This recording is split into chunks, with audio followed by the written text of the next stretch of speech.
ملګرو ګورئ که نه دا زمونږ وطن دی او زمونږ د ماشومانو پکې دغه حال دی.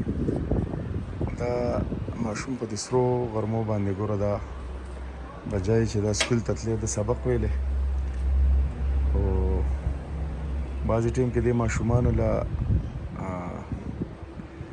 داسې دی چې هغه خپل غربت ته اجازت نه ورکوي. نو دا تاسو کتی شئ ګوره دا په دې ګاډي کې لګیا دی په دې سرو غرمو باندې چونکې دا د 2 بجو ټیم دی او دا ماشوم لګیا دی که نه. نو په کار ده چې ده په دې وخت کې سبق ویلی دا سکول ته تللی د لبو وخت دی.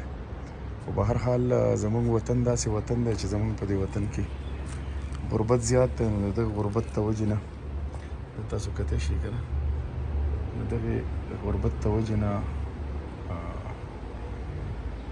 ډېر ماشومان چې کوم دی هغه په مصري خانو کې موجود دي، څوک په هوټلو کې موجود دي، څوک په د ګاډو په اډو کې موجود دي او دغه د ژوند دغه ورځې شپې چې کومې دي د خوشحالۍ دا کم وخت چې دوی هغه دوی په دو تکالیفو کې تېروي. نو به هر حال د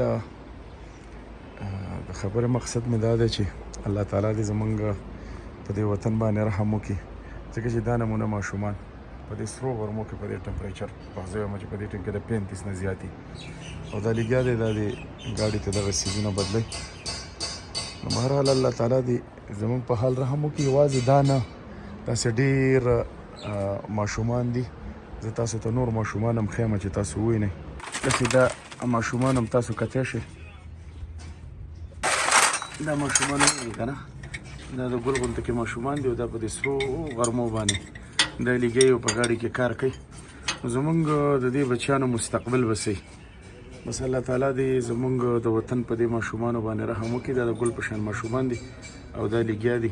الله تعالی دې پې خپل رحم او فضل وکړي ځکه چې دا د دوی د خوشحالۍ هغه ورځې دي د لبو هغه ورځې دي او دوی لګیا دي د ګاډو د لاندې کارونه په مصري خانو کې کوي.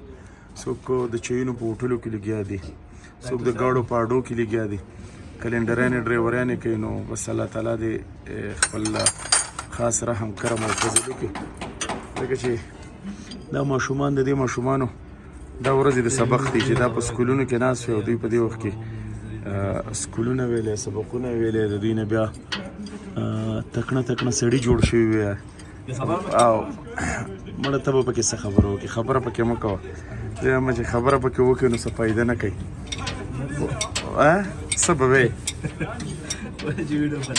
ښه ویډیو به بنده کړم نو بیا به وي. نو به هر حال ملګرو دغه مې د خبرې مقصد دی. الله تعالی دې زمونږ په دې بچیانو رحم وکړي. امین.